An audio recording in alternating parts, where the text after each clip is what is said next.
મહાદેવ ભગવાન ઉમાપતિ મહાદેવ પવન સુત હનુમાન પાર્વતી પતે હર હર મહાદેવ હર. માતાઓ, બહેનો અને ધર્માભિલાષી સજ્જનો, શ્રીમદ ભગવદ ગીતા વ્યક્તિ અને પ્રજાનું ઘડતર કરનારો ગ્રંથ છે. ધર્મનું પ્રતિફળ શું, એવો કોઈ વાર તમને પ્રશ્ન થવો જોઈએ.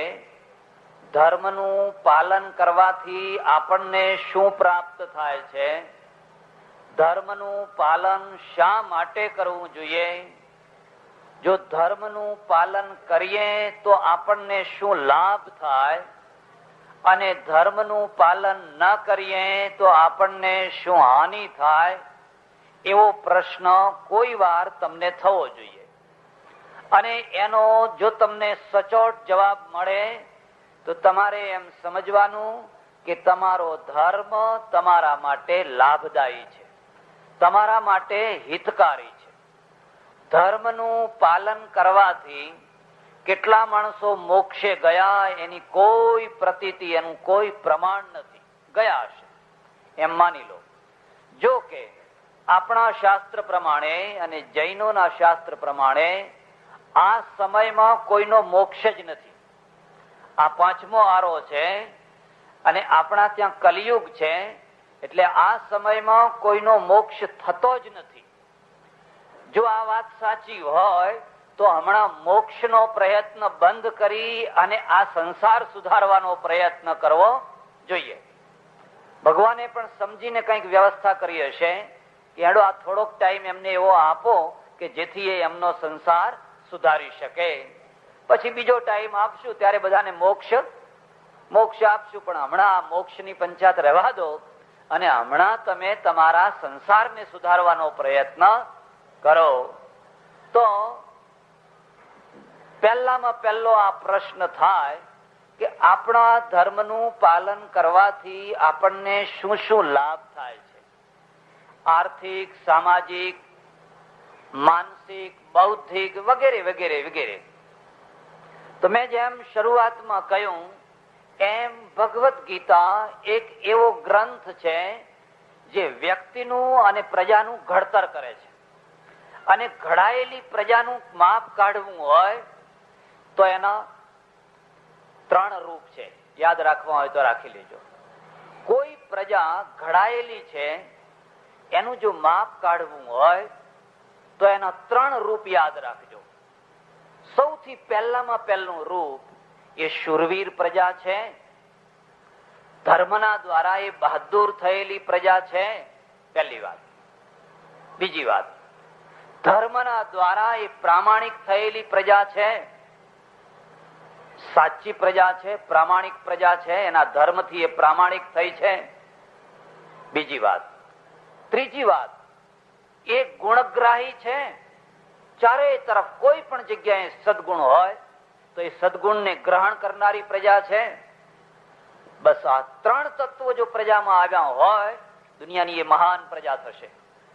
અને ગમે એટલો ધર્મ પાળવા છતાં એ સુરવીર ના થતી હોય, એ પ્રામાણિક ના થતી હોય, એ ગુણગ્રાહી ના થતી હોય તો એમ સમજવાનું કે ધર્મના ઘડતરમાં કંઈક કચાશ છે. આ મુદ્દો યાદ રાખજો. સૌથી પહેલામાં પહેલું જે ઘડતર છે ને એ શૂરવીરતાનું છે, શૌર્યનું છે. બાકીના બધા ગુણો આપોઆપ આવશે. પહેલા પ્રજાને બહાદુર બનાવો, તમારા છોકરાને બહાદુર બનાવો. ગુંડા નહીં હો, અસામાજિક તત્વો નહીં. અસામાજિક તત્વો બહાદુર નથી હોતા, એ શૂરવીર નથી હોતા. એ તો કાયરોના કારણે ગુંડા થયા છે. કારણ કે આખા મોહલ્લામાં બધા કાયર રહે છે એટલે એક માણસ ગુંડો થઈ જાય, એમાં કોઈ બહુ મોટી વાત નહીં. 1-2 વાર જેલ ભોગવી આવો, 2-4 નો માર ખાઈ લો એટલે માણસ ગુંડો થઈ જાય. એમાં કઈ એની બહાદુરી નથી, એમાં એ શૌર્ય નથી. શૌર્ય અલગ ચીજ છે, ગુંડાગીરી અલગ ચીજ છે. પણ પહેલામાં પહેલા જો પ્રજાનું ઘડતર કરવું હોય તો એને શુરવીર બનાવો, એને કાયર ના બનાવો, એને ભાગી છૂટનારી ના બનાવો, એને બહાદુર બનાવો. પેલા અંગ્રેજનું આવડું છોકરું હોય તો પેલી રમકડાની પિસ્તોલ લઈને ફરતું હોય, રમકડાની પિસ્તોલ લઈને ફરતું હોય. તમારું છોકરું ચૂસણીયું મૂકે જ નહીં, એને બીજું રમકડું જ નથી ગમતું. એના પરિણામ આવતા હોય છે. મારે થોડાક તમને દાખલા આપીને પરિણામ બતાવવા છે. આપણા ઘડતરમાં ક્યાં કચાશ રહી ગઈ છે, ક્યાં કચાશ રહી ગઈ છે. રાજકોટનું સ્ટેશન જંકશન કોઈએ જોયું હોય તો 3-4 ટ્રેનો ભેગી થાય, રાજકોટનું જંકશન, અને 2-3 ટ્રેનો એક સાથે આવીને ઉભી રહી હોય ત્યારે તો પ્લેટફોર્મ ઉપર માણસ માય નહીં એટલા માણસો ભરાઈ ગયા હોય. અંગ્રેજોનો સમય, એ જમાનો, દેશને આઝાદી નહીં મળેલી, અંગ્રેજોનો સમય, એ સમયમાં એક ટ્રેન આવીને ઉભી રહી, એમાંથી ઘણા માણસો ઉતર્યા, પણ 2 માણસો એવા ઉતર્યા કે બધાનું ધ્યાન એમના તરફ જાય.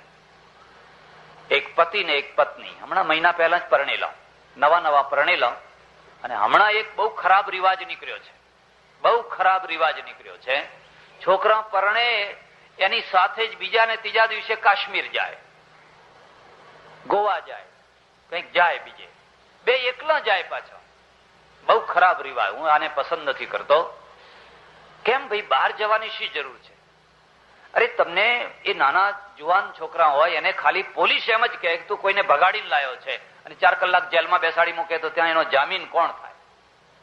અને અત્યારે પોલીસ ખાતું વિશ્વસનીય રહ્યો, કોઈ વિશ્વાસપાત્ર રહ્યો છે? પેલા પુરુષને કે ચાલ તને જુદો રાખવામાં આવશે, એને જુદી રાખવામાં આવશે. ખબર નહીં, એક ગયું એટલે બીજું, બીજું ગયું એટલે ત્રીજું. ત્યાં કાશ્મીરમાં જઈને પેલા ડલ ઝીલમાં શિકારામાં ઉતરે પાછા. તમારી રક્ષાની કોઈ વ્યવસ્થા છે? ઘરમાંથી નીકળી તો પડ્યા છો, તમારા ગજવામાં પૈસા તો છે, પણ આ સ્ત્રીની રક્ષણની તારામાં કોઈ આવડત છે કે કોઈ હિંમત છે? બહાર જાવ છો તો વિચાર કર્યો છે કઈ? એવો કશોય વિચાર. કઈક ઊંધું ચત્તું થઈ જાય, બધું દબાવીને ચૂપચાપ બેસી રહે, કોઈને વાત ના કરશો. તો મરો ને હવે, શું કામ ઘરની બહાર નીકળો છો? કોઈ દાડો આવો રિવાજ ના રાખશો, આવો કોઈ દિવસ રિવાજ ના રાખશો. પહેલા રક્ષણની વ્યવસ્થાનો વિચાર કરજો. એટલે 2 જણા ઉતર્યા, એક પતિ ને એક પત્ની, મહિના પહેલા જ પરણેલા. એમાં સ્ત્રી છે ને એ બહુ રૂપાળી, રૂપનો અંબાર એવી સ્ત્રી. અને નીતિકારે લખ્યું છે, ભાર્યા રૂપવતી શત્રુ પુત્ર શત્રુર પંડિત ઋણ કરતા પિતા શત્રુ માતા ચ વ્યભિચારિણી ભાર્યા રૂપવતી શત્રુ પુત્ર શત્રુર પંડિત. આ 4 ને શત્રુ માન્યા છે. 4નું વિવેચન નહીં કરું. ઋણ કરતા પિતા શત્રુ, પિતા હોય પણ દેવું મૂકીને મરી જાય, છોકરાને કઈક ભર ભર કરજે, મેં મારું 12મું જીવતા જીવતા કર્યું છે, હવે તું આખી જિંદગી 12મું જ કરજે. કોઈ જરૂરી હોય એને દેવું કરે તો બરાબર છે, પણ વગર જો તો દેવું કરી કરીને પેલા આવનારી પેઢી માટે ભાર મૂકીને મરે, હવે છોકરો ઊંચો ક્યારે આવે? ઋણ કરતા પિતા શત્રુ માતા જ વ્યભિચારિણી ભાર્યા રૂપવતી શત્રુ. બહુ રૂપાળી પત્ની હોય, એમાં સૌંદર્ય હોય ને. રામને પણ ઉપાધિ થઈ હતી, તમે કઈ મોટી વાત હતી? રામને ઉપાધિ થઈ હતી, પણ સૌંદર્ય અને શીલ 2 ભેગા થાય ત્યારે એમાંથી એક સુગંધ નીકળે. પણ સૌંદર્ય હોય અને સાથે ચંચળતા હોય તો એ તો કૂતરાને અડકવા આલ્યો છે. કૂતરાને અડકવા આલ્યો હોય અને કૂતરાની જે દશા હોય એ દશા થાય. પણ સૌંદર્ય એટલે પત્ની છે ને બહુ રૂપાળી, રૂપનો અંબાર. અને બંને ચાલ્યા જાય, સામે એક બીજી ગાડી આવીને ઉભી રહેલી, એના ફર્સ્ટ ક્લાસના ડબ્બામાં એક ગોરો સોલ્જર, મિલિટરીનો કેપ્ટન, થોડુંક કંઈક પીને બેઠો હશે. અને એ વખતે તો ફર્સ્ટ ક્લાસના ડબ્બામાં આપણાથી બીજા કોઈનાથી યાત્રા ના કરાય, કોઈની તાકાત નહીં કે અંદર જઈને બેસી શકે. સોલ્જર એકલો બેઠેલો, અને એની નજર આ સ્ત્રી ઉપર પડી. એટલે વિકારો થયા, વિચારો બદલ્યા, બારણું ઉઘાડી, અને એ તો ધડ ધડ ધડ 6.5 ફૂટ ઊંચો કતાઈ ગયા. પ્રજા તો ખાધા વિના મરી ગઈ. જોજો તમે, ગુજરાતીને ઉભો કરજો, પેલા 6.5 ફૂટ એમના ઉતરેલા કપડા આવે એટલે આપણે બોયા આમ થાય, અહીં બહાર નીકળે. એમની ઘડિયાળના પટ્ટા તમે બાંધો એટલે અંદર બીજું આંગળા 2 નાખો એટલું ઢીલું હોય. કોને આ પ્રજાને મારી નાખી?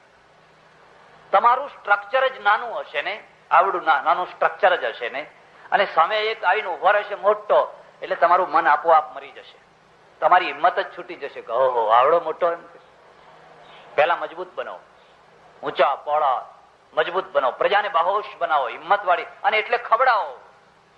લોભ ના કરો. દૂધ, ઘી, માખણ જે હોય, પછી ડેરીની વાત. તમારું લાઈન ચા કરીને પીવડાવી દીધી કાળી મેશ, લે જા, હવે ટીબી ના થાય તો થશે શું એને? હવે ટીબી ના થાય તો બીજું થશે શું? એટલે પેલો 6.5 ફૂટ ઊંચો કદાવર પહેલવાન જેવો, આટલા મોટા બૂટ પહેરેલા, ધપ ધપ ધપ ચાલતો હોય. એક ચાલતો હોય તો આખા સ્ટેશન નું ધ્યાન ખેંચે. એક માણસ આખા સ્ટેશન નું ધ્યાન ખેંચે અને જગ્યા આપી દે, માર્ગ આપી દે. એટલે એને જઈને પેલા પતિ પત્ની બે જતા હતા, એમાં સીધા જઈને પેલી સ્ત્રીનો હાથ પકડ્યો. 2-3 હજાર માણસો સ્ટેશન ઉપર છે. હાથ પકડ્યો, ખેંચી પોતાના ડબ્બા તરફ, જોરથી ખેંચી. એટલે પેલી સ્ત્રી તો ડખાઈ જ ગઈ. એ તો ડખાઈ ગઈ તો ડખાઈ ગઈ, પણ એનું આ રૂપ ને આખો આવો દેદાર જોઈને એનો પતિએ ડખાઈ ગયો. એ આમ ઉભો રહ્યો ચૂપચાપ કરી, હાથમાં પિસ્તોલ છે પેલાના.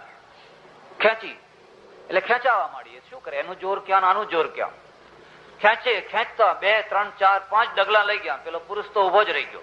આખું સ્ટેશન થીજી ગયું, આખું સ્ટેશન. સૌ તમાશો જોઈ રહ્યા છે. આપણે તો શીખવાડ્યું છે ને, અમે બધા સાધુઓ આજ શીખવાડીએ, દ્રષ્ટા થાવ, દ્રષ્ટા થાવ, એટલે જોયા કરો. કોઈનું ઘર સળગતું હોય તો જોયા કરો, દ્રષ્ટા થાવ. અમે આ શીખવાડીએ છીએ, બીજું શું શીખવાડીએ છીએ?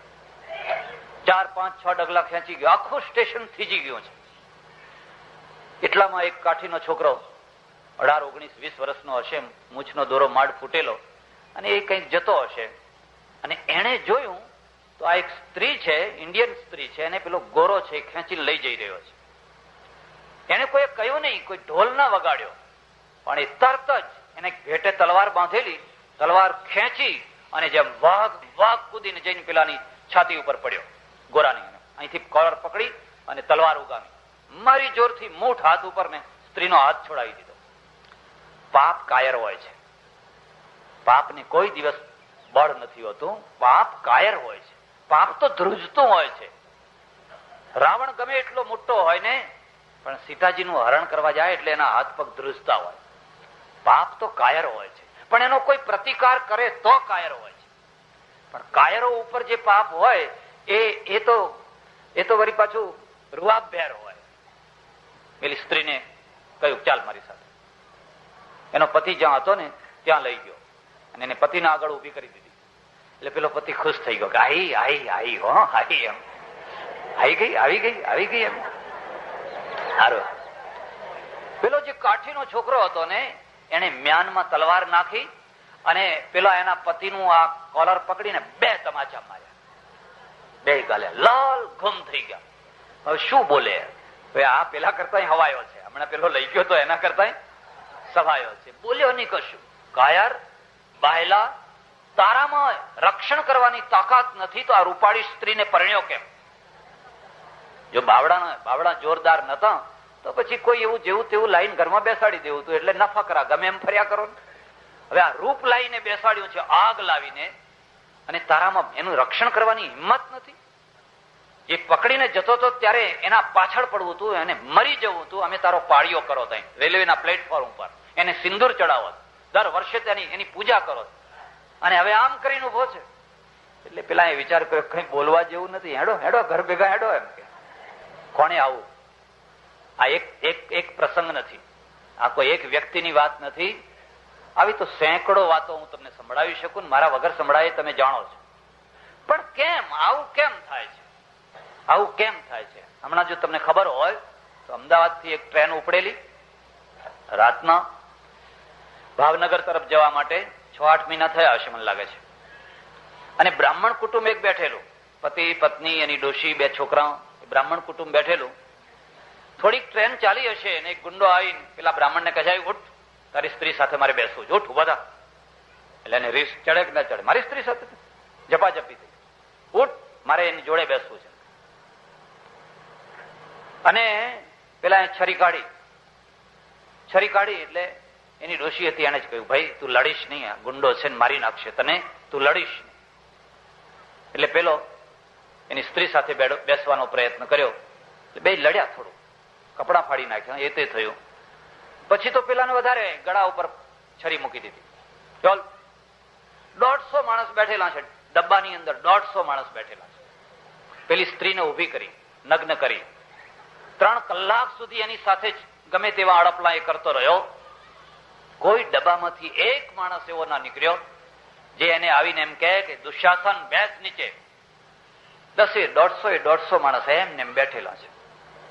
મને રહી રહીને એમ થાય, અને શીખની સ્ત્રી સાથે કોઈ આવું કરવા માંગ્યો હોત તો શું પરિણામ આવત? શીખ ઉભો રહો ચૂપચાપ. તો તમારા ઘડતરમાં ને એના ઘડતરમાં શું ભેદ છે? શીખ પેલા હિન્દુ હતા, ખત્રી હતા, ભાટિયા હતા, અહલુવાલિયા હતા. એ કઈ આકાશમાંથી નથી આવ્યા, એ પેલા હિન્દુ જ હતા. હિન્દુ જ હતા, તમારા જેવા જ હતા. તમે જેમ દ્રષ્ટા થઈને બેસી રહો છો ને અત્યારે, 150 માણસનો ડબ્બો બેસી રહેલો. કોઈ બોલશો નહીં, નહીં તો ગળા આપણા ગળા ઉપર છરી મૂકશે. 2 શીખો હોત, 4 શીખો હોત તો 4 શીખો 3 કલાક સુધી એની પત્નીની આ દુર્દશા થવા દોત ખરા? અને સમાચાર આપ્યા તો એક મુસલમાને આપ્યા. પોલીસને જઈને કહ્યું ને, પોલીસને જઈને કહ્યું તો પોલીસે કહ્યું, જાઓ ભાઈ, એ તો અમારે ત્યાં રોજ થાય છે, અમારાથી કઈ વચ્ચે પડી શકાય એવું? આ તો અમે રોજ જોઈએ છીએ. તો તમારામાં અને શીખના ઘડતરમાં ભેદ શું છે? મુદ્દો વિચાર કરજો. તમારા ધર્મે તમારું કેવું ઘડતર કર્યું કે તમે 150 માણસ હોવ ને એક સ્ત્રીની લાજ લૂંટાતી હોય અને ચૂપચાપ બેસી રહો, તમારું રૂવાડું ના ફરકે. હવે તમે અપમાનિત થઈને નહીં જીવો તો કેવી રીતે જીવવાના હતા? તમને ભગવાન રક્ષણ આપે તો કેવી રીતે આપે? હમણાં બીજી એક ઘટના ઘટી. અમારે આણંદ, અમારે પેટલાદની પાસે નડિયાદ છે, અને નડિયાદમાં કોલેજો, અને કોલેજોમાં આજુબાજુના ગામડામાંથી ઘણી છોકરીઓ ભણવા આવે. ટ્રેનમાં આવે, ટ્રેનમાં જાય, બસમાં આવે, જેને જે રીતે સગવડ પડે એવી રીતે. રોજનો ઊંઝામાં પણ એવું જ હશે. 2 છોકરીઓ બાજુના ગામમાંથી કંઈક આવી હશે ને પછી ભણીને ઘેર જવાનો ટાઈમ થયો હશે, એટલે પેલી ટ્રેનની અંદર ચિક્કાર ભીડ એના દરવાજામાં માડ ઉભી રહેલી, થોડીક આગળ જઈને. અને 2 છોકરીઓ ઉભી છે એટલે 2 દુશાસનો ચડ્યા, વિધર્મીઓ, અને એ ભીડનો લાભ લઈ અને એમને સતાવી રહ્યા છે. પેલી છોકરીઓ આગી પાછી થઈ રહી છે. આજુબાજુના માણસો જોઈ રહ્યા છે કે આ 2 છોકરીઓ દુઃખી થઈ રહી છે અને આ 2 વિધર્મીઓ એમને હેરાન કરી રહ્યા છે. કોની દીકરીઓ હતી? મારી હોય, તમારી હોય. તમારી છોકરીઓ કોલેજ જતી હશે, કોઈ વાર તપાસ કરી પાછળ જઈને બહારથી આવનારાની તપાસ કરી?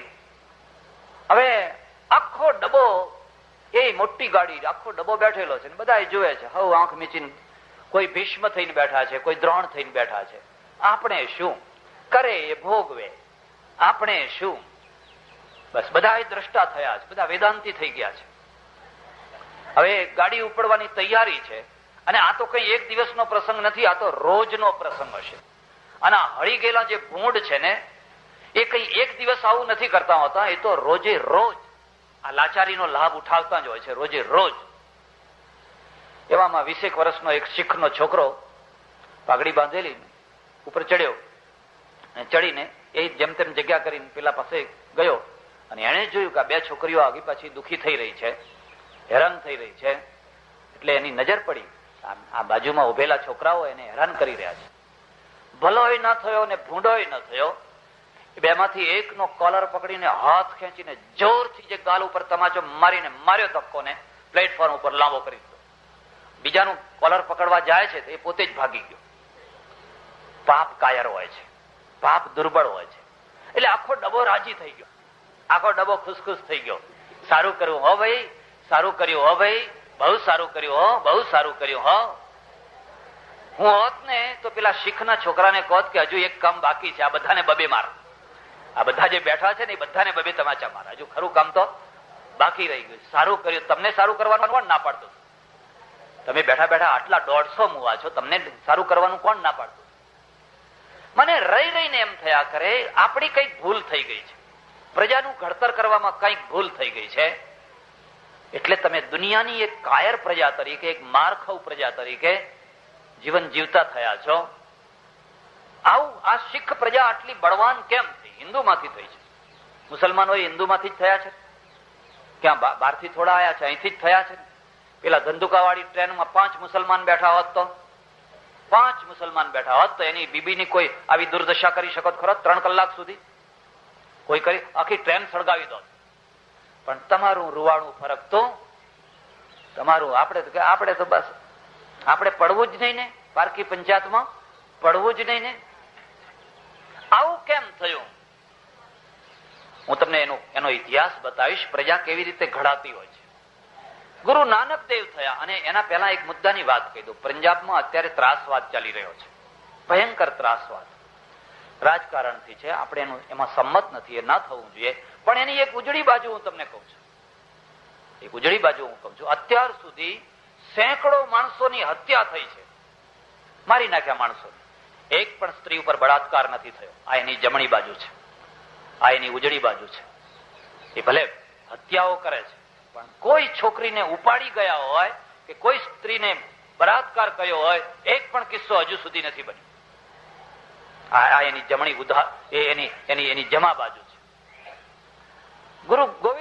ગુરુ નાનક દેવ થયા, અને નાનક દેવે આ શીખ ધર્મની સ્થાપના કરી. એ તો બહુ ફક્કડ હતા, બહુ મહાન હતા. તમને હું ભલામણ કરું છું, સંતોનું વાંગ્મય વાંચજો.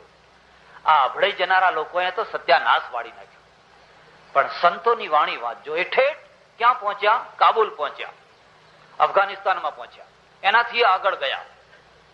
સંત અભડાય નહીં, કોઈ અભડાય નહીં. તમે નથી અભડાતા. વગર જોતા શું કામ દુઃખી થાવ છો?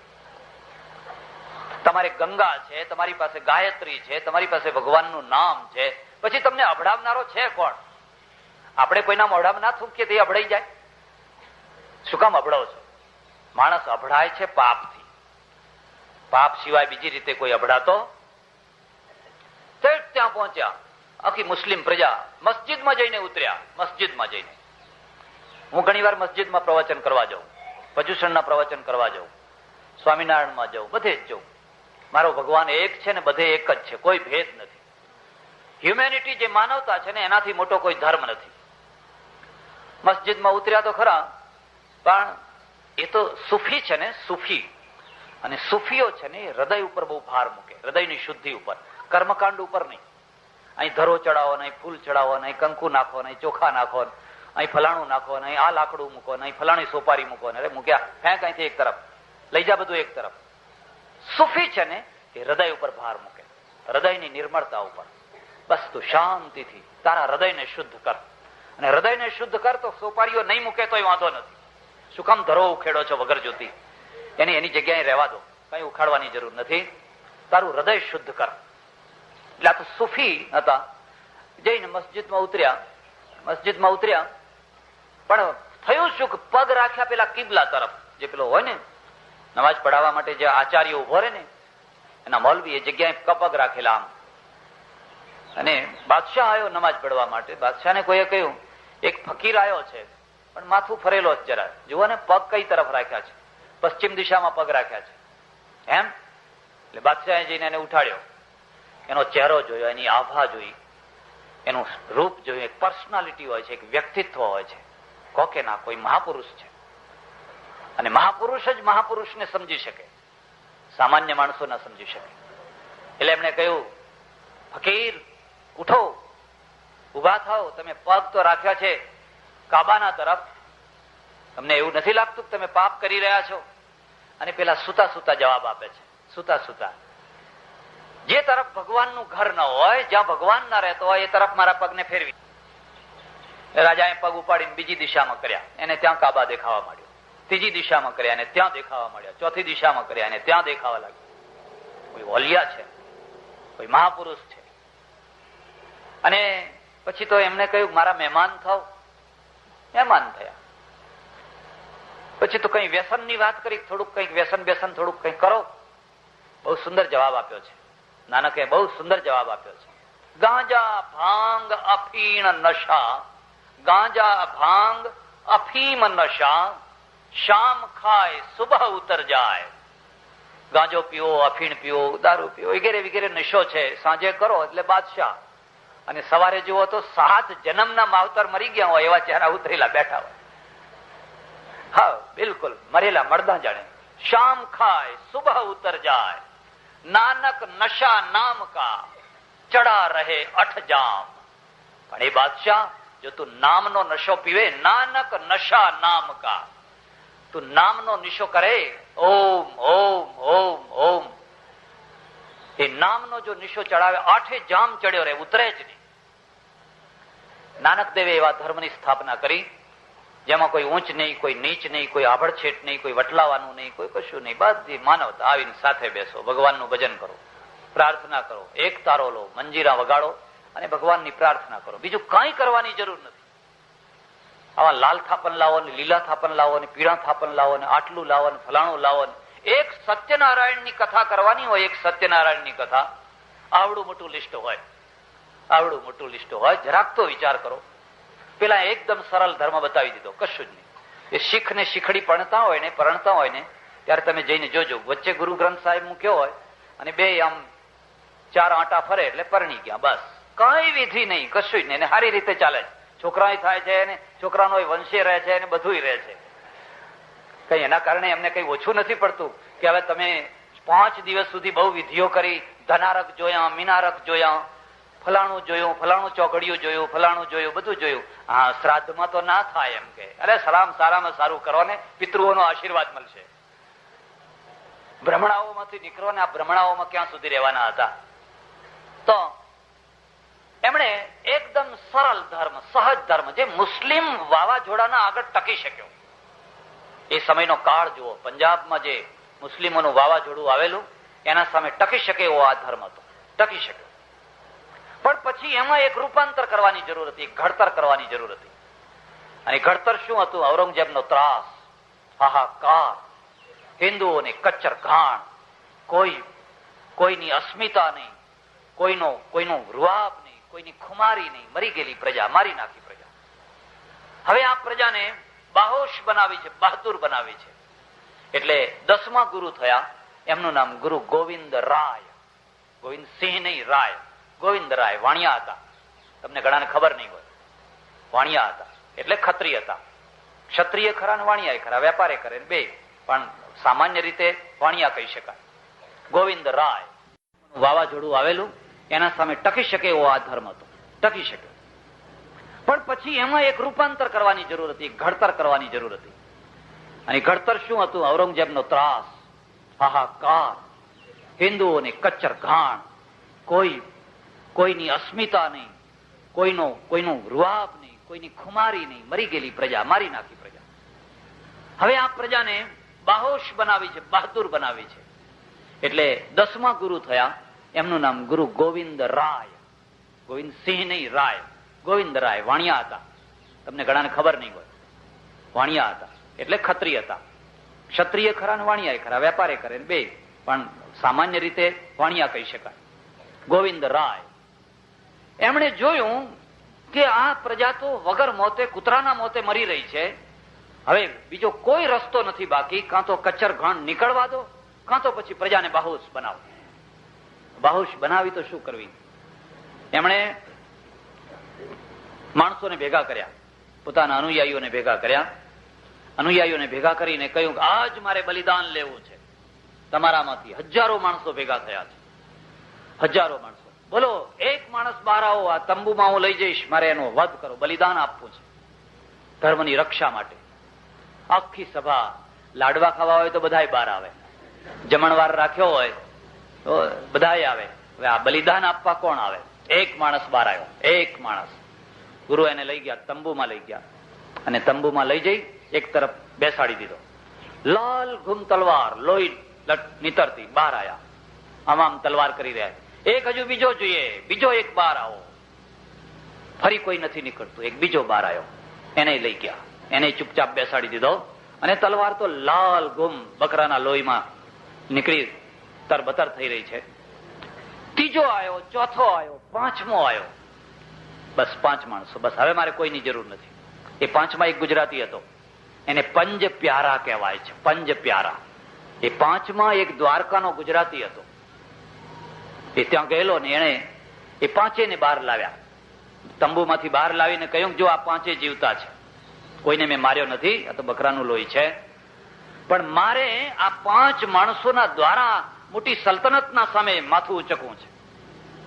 હવે હું આ ધર્મ છે એ શીખ ધર્મનું રૂપાંતર કરું છું. એનું નામ છે ખાલસા. ખાલસાનો અર્થ થાય બરબાદી. ખાલસાનો અર્થ થાય બરબાદ થઈ જવું, એને સમાપ્ત કરી દેવું. તે હવે હું ગુલાબ રાય નહીં, હવે હું ગુલાબ સિંહ, અને તમે બધા હવે સિંહ થઈ જાઓ. તમે હવે બધા રાય બાય બધા મટી જાઓ, તમે બધા સિંહ થઈ જાઓ. અને મારા નવા ધર્મમાં દીક્ષિત થવું હોય તો હું નવા ધર્મની વિધિ બતાવું છું કોઈને દીક્ષિત થવા માટે. એમની પત્ની હતી, એને કહ્યું તલવાર લાવો. એને તલવાર આપી. એક પેલી કુંડી મૂકી તાંબાની, પાણીની. એ તાંબાની કુંડીમાં એ તલવારને નવડાવી અને નવડાવીને કહ્યું હવે જે માણસને આ ખાલસા થવું હોય એ આ પાણી છકો. એને છકવાનું કે અમૃત, એને કે અમૃત છકો. એટલે એમના માજી હતા, માતાજી હતા કે ઉભા રહે, હજુ ઉભા રહે, એ અમૃતમાં મારે થોડું નાખવાનું છે, એકલી તલવાર નહીં દોવાની. પતાસા પડ્યા હતા, એ પતાસા લાવીને પતાસા અંદર નાખીને ઘોડી નાખ્યા. બસ હવે છકાવો. એક લાઈન થી બધાને બેસાડી દીધા. અને પેલું જે અમૃત છે ને, તલવાર ધોયેલું જે અમૃત છે ને, એ પહેલાને પીવડાયું. એટલે એને કહેવાનું કે અડધો ગ્લાસ બાકી રાખવાનો, પૂરો નહીં પીવાનો. એ અડધો ગ્લાસ જે એઠો બાકી રહ્યો એ પાછું પેલી કુંડીમાં નાખવાનો. એટલે કુંડીમાંથી ફરી ગ્લાસ લઈ અને બીજાને આપવાનો, ત્રીજાને આપવાનો, દરેકનો અડધો પાછો નાખવાનો. એ 1000 માણસ ને આ રીતે એ અમૃત છકાયું. એટલે પાછો પહેલા નહીં પીવડાવે, તો પેલો પાછો ચોખ્ખો રહી જાય ને. કે આપણે તો આગળ છેટનો એને પાછું 1000 નું પીવડાવી દીધું. આને કહી દીધું જો 5 કકાર રાખજો, 5 કકાર, કેશ, કૃપાણ, કંગી એ વગેરે વગેરે, કચ્છ, 5 કકાર. અને હવે તમે કોઈનાથી વટલાશો નહીં. બાદશાહનું લશ્કર હોય અને એની રસોઈ તૈયાર થયેલી હોય અને તમે હુમલો કરીને રસોઈ પડાવી લો તો આ કૃપાણ અંદર ફેરવજો. વાય ગુરુ દી ફાલસા, વાય ગુરુ દી ફતે. એને ખાઈ જજો બધા. અભડાવાના નથી. હવે તમે કોઈ વટલાવાના નથી. ઘણા દિવસ તમે વટલાયા. આ ઘડતર થયું. અને હું તમને ખાતરીથી કહું છું કે એક ટાઈમ એવો આવશે કે જો આ હિન્દુ પ્રજા જાગૃત નહીં થાય તો હિન્દુ પ્રજાની દુર્દશા થઈ જશે. ટકશે તો પેલા શીખ ટકશે, 1.5 કરોડ ટકશે, પણ આ 70 કરોડ નહીં ટકી શકે. કારણ કે 1.5 કરોડનું જે ઘડતર થયું છે ને, આ 70 કરોડનું ઘડતર એવી રીતે થયું. અહીં તો લોકોને એવું શીખવાડવામાં આવે છે કે આમ ઘડો હોય ને, ઘડો પાણીનો, તે ઘડા પાણીને પાછો હાથેથી નહીં પકડવાનો, આમ પકડવા, આમ આમ આમ આમ આમ કરવાનું. પાછું અભડાઈ જાય. એના ઉપર પાછું કંતાનું હોય અને એમાંથી એ પાણી લેવાનું હોય એટલે આમ આમ આમ બાવડાથી લેવાનું હોય. આબડછેટો કેટલીક હમણાં નવી પ્રકારની આબડછેટ નીકળી પાડી છે, નવી પ્રકારની. અને એ તમારા ઘેર આવે પાણી ના પીવે, બિલકુલ ના પીવે. સગાવાલાના હોય તો જમવા ના જાય, બિલકુલ જમવા ના જાય. કેમ ભાઈ? કે ના, તમારું ખાય તમને વિકાર આવી જાય. અમારા ધર્મમાં હોવ તો વાંધો નહીં. દેશના દુશ્મનો બહાર નથી બેઠેલા. દેશના દુશ્મનો તો તમારું ખોટું ઘડતર કરનારા છે. જે તમને ડગલે ને પગલે દુર્બળ બનાવે છે એ તમારા દુશ્મનો છે. એમને ઓળખો, એમને સમજો તમે. હવે અભડાઈ જાય છે, ભાઈ ભાઈ થી અભડાઈ જાય છે. એક સાસુ ને વહુ છે, તે સાસુ પેલા ધર્મમાં જઈ છે અને વહુ નવી નવી પરણીને આવી છે તો 7 દિવસ એને ઉપવાસ કરાયા. તારું રાંધેલું કામ ના આવે. એટલે સાસુ એના પોતાની રસોઈ બનાવીને બહાર નીકળી જાય, પછી ઘરની રસોઈ વહુ કરે ને વહુની રસોઈ છે એ સાસુના કામમાં આવે. સાસુ અભડાઈ જાય છે, સાસુ અભડાઈ જાય છે. કારણ કે વહુ હજુ પેલા ધર્મમાં દીક્ષિત થઈ. કોણ મારે છે તમને જરા વિચાર તો કરો. હવે પેલા એ કહ્યું નહીં, તમને કોઈ અભડાવતું નથી, તમે એમની રસોઈ પડાવી લો, એમનું પાણી લઈ લો. લશ્કરમાં જયારે લડતું હોય, રણના મેદાનમાં એક એક ટીપું પાણી ના મળતું હોય ત્યારે એમનું પાણી પડાવી લો, એમની મશકો પડાવી લો. આ ઘડતર થયું. એટલે ભગવદ્ ગીતા એક એવો ગ્રંથ છે જે વ્યક્તિને પ્રજાનું ઘડતર કરે છે. એના પાસે એક નિશ્ચિત પ્લાન છે કે મારે પ્રજા કેવી બનાવવી છે. પણ દુર્ભાગ્ય છે કે આ ગીતા જે પ્રજાને મળી છે એ પ્રજાને ગીતાથી ઉલટા જ રસ્તે ચાલે છે. ચલાવનારા મળે એટલા માટે ચાલે છે. હજુ એક બીજી વાત આ યાદ મને આવી. મારે ત્યાં એક કલ્યાણ નામનું માસિક આવે છે, વઢવાણથી નીકળે છે, જૈનોનું છે. હવે નથી આવતું, પહેલા આવતું હતું. એમાં એક ઘટના આવી, એક પ્રસંગ આવ્યો. ગુજરાતથી એક આખી બસ લઈને 55-60 માણસો સમેત શિખરજીની યાત્રા કરવા ગયેલા. પછી સમેત શિખરજીની યાત્રા કરીને પાછા વળતા હશે. બિહાર જરા એવો પ્રદેશ, કોઈ જગ્યાએ બસ ઉભી હશે, ઉપર એક ગુંડો ચડી ગયો છત ઉપર. હવે ઉપર તો પેટીઓ હોય, 55-60 માણસોની પેટીઓમાં શું ના હોય? યાત્રા કરવા ગયા હોય, સુખી માણસો ગયા હોય તો શું ના હોય? એટલે આ માણસો કહે છે કે ભાઈ નીચે ઉતાર. બસમાં ઉપર કેમ ચડ્યો છે? નીચે ઉતાર. પેલો ચક્કુ બતાવે છે, કોણ હે ઉતારને વાલા, કોણ હે ઉતારને વાલા. એટલે ટપોટપ બધા અંદર બેસી ગયા. એટલે પેલા ડ્રાઈવરને કે તું ઉતાર. ડ્રાઈવર કે હું ઉતારું તો ખરો, પણ મને જો ચક્કુ ઉલાવી દેશે તો તમારી બસ કોણ ચલાવશે? પાછા અહીં રખડી પડશો. ત્યારે હવે શું કરશું કે ભલે ને ઉપર રહ્યો, આપણે એમને બસ ચલાવો. બસ ચલાવી પછી 50 માઇલ ચાલી હશે, એટલે કઈ 50 માણસ બેઠા હશે કોઈ જગ્યાએ એવું લાગ્યું. એટલે પેલા બસ ઉભી રાખી અને જઈને કહ્યું, જુઓ ના પેલો ગુંડા જેવો માણસ ઉપર ચડ્યો છે અને ઉતરતો નથી, મહેરબાની કરીને તમે ઉતારો ને. એટલે પેલા બધા આવ્યા અને આવીને પેલાને ઉતાર્યો નીચે. નીચે ઉતાર્યો એ તો પછી ભાગી ગયો, કારણ કે પેલા એના જેવા જ મળ્યા ને એટલે ભાગી ગયો. હવે એ ભાઈઓએ આ માસિકની અંદર પોતાનો અનુભવ લખ્યો છે. કોઈ માણસ જો આ યાત્રા કરવા જાય તો આવા ગુંડાઓની કાળજી રાખવી, નહીં તો ક્યારે તમારો સામાન લૂંટી જશે, ક્યારે બસ ઉપર ચડી જશે એ કઈ કહી શકાય. માટે એની કાળજી રાખવી.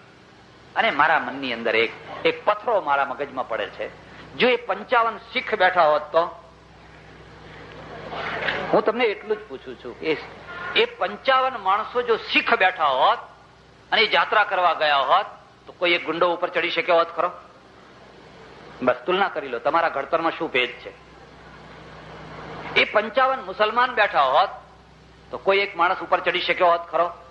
અને કદાચ ચડ્યો હોત તો એને ઉતરો ઉતરો ભાઈ, ઉતરો ભાઈ એમ કઈ કહેવું પડ્યું હોત ખરો? ત્યારે એમાં અને તમારામાં ભેદ શું છે? આ ચોખ્ખો દીવા જેવી વાત છે. શું ભેદ છે? દીવા જેવી વાત છે. તમે કેટલું તપ કરો છો, તમે કેટલા જપ કરો છો, એ બધાનું કોઈ મહત્વ નથી, કશું મહત્વ નથી. તમે તમારું રક્ષણ કરી શકો છો, તમારી પત્નીનું, તમારી દીકરીનું, તમારી બહેનનું, તમારા ઘરનું, તમારી પેઢીનું તમે રક્ષણ કરી શકો છો. અને એક માણસ કાયર હોય, 2 માણસ કાયર હોય, આ તો સમૂહનો સમૂહ બધો. ત્યારે એમ માનવું જોઈએ કે ધર્મના દ્વારા એ કાયરતા આવી છે. એના ઘડતરમાં એવું છે. પેલા શીખ કેમ પોતાનું રક્ષણ કરી શકે છે? અમદાવાદમાં જયારે અનામતના આંદોલન તોફાનો થયા, ત્યારે તોફાનોના કારણે એક સોસાયટી છે નવરંગપુરા એવી બાજુમાં, 60 બંગલા છે, બધા 59 બંગલા ખાલી થઈ ગયેલા. મોટા ભાગના બધા જૈન વાણિયા આજુબાજુના ગામડામાં ચાલ્યા ગયા. રાત્રે આવીને મારે, જોડે, લૂંટે, દુકાનો બંધ કરીને નાસી ગયા. એક જ બંગલામાં એક શીખ રહેતો હતો, એક જ શીખ રહેતો હતો. એને કહ્યું હું ખાલી નહીં કરું. અને એકલો ઉભો રહે ને જયારે પેલી જીપ આવે કે ટોળું આવે આંદોલન માર માર કરતું, 2 હાથમાં 2 પિસ્તોલો લઈને ઉભો રહે, આ જાઓ જિસકો આના હે આ જાઓ. એટલે પેલું ટોળું ભાગી જાય. એકલા માણસે એનું રક્ષણ કર્યું, પેલા 59 કેમ ના કરી શકે? પેલો તો 2000 કિલોમીટર દૂરથી આવ્યો હતો, પારકી ધરતી ઉપર હતો. અને આપણે તો આપણી પોતાની ધરતી ઉપર છીએ, આપણે આપણું રક્ષણ કેમ નથી કરી શકતા? તમારામાં શું કચાશ છે? અમે શું તમારું એવું ઘડતર કર્યું છે કે તમે દુનિયાની એક કાયર પ્રજા તરીકે ઉપસ્યા છો? ભૂતકાળની વાત કરું તમને. સુરત ઉપર 2 વાર શિવાજીએ લૂંટ ચલાવી, 2 વાર લૂંટ ચલાવી. ઇતિહાસ જોજો. એ તો સારું છે કે શિવાજી હિન્દુ એટલે આપણે એમના વખાણ કરીએ છીએ. બાકી ત્રાસ આપવામાં કે જુલમ કરવામાં એ બીજા કોઈથી મરાઠાઓ ઉતરતા નતા. જયારે ચોથ ઉઘરાવા આવે એમના સુબાઓ, કાઠિયાવાડમાં હાહાકાર થઈ જાય. જ્યાંથી એ ગુજરે ત્યાં હાહાકાર થઈ જાય. અને પેલા મોગલો છે ને એ તો 6ઠ્ઠો ભાગ લેતા કે 10મો ભાગ લેતા, આ તો સીધો 4થો જ ભાગ લેવાનો. એટલે એમનો ટેક્સ છે ને એન્ટ્રી ટેક્સ જ સમજી લેવાનો. હવે આ બીજા સુબાઓ આયા છે, પાછા આ બીજા સુબાઓ ઉભા થયા છે. તો પહેલી વાર આવ્યા 3000 નું લશ્કર, વધારે નહીં. ગણદેવીમાં ઉતારો કર્યો. સુરત થી ગણદેવી છે ને, એ ગણદેવીમાં પડાવ નાખ્યો. 3000 ઘોડેસવારો લઈને આવેલા.